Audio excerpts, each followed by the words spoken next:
Alright, maya-maya, sariwang isda. Masarap pa rin sinigang mamaya. Good morning mga kasing pogi. Ako si Pugoy. For today's video ay kasama ko ngayon si Kuya Uman, na aking kababata. Nandili kami sa kanilang bayan, sa bayan ng Pola, para manghuli ng isda.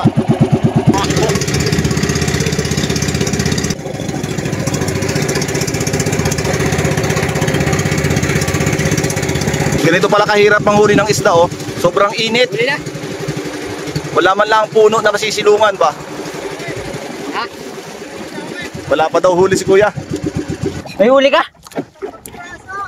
Maya-maya. May huli dyan. Aroy! Wala. Angas. May huli siyang isda, maya-maya.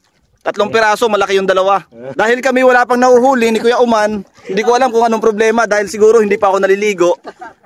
Bibili na lang kami sa huli ni Kuya. Para meron kaming pang ulam pag uwi sa bahay. Hindi lang ako nakalabas. Gawa ng... 3 isda, maya-maya. Masarap yun. Hindi pa kami nakakahuli ni Kuya Uman eh. Siguro dahil hindi pa ako naliligo.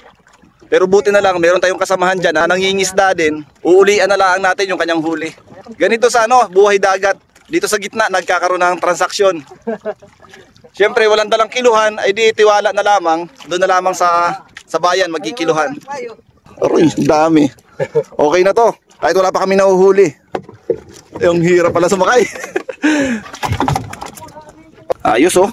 3 maya-maya. Buhay pa tong isa oh. Ari talaga ang siguradong sariwa.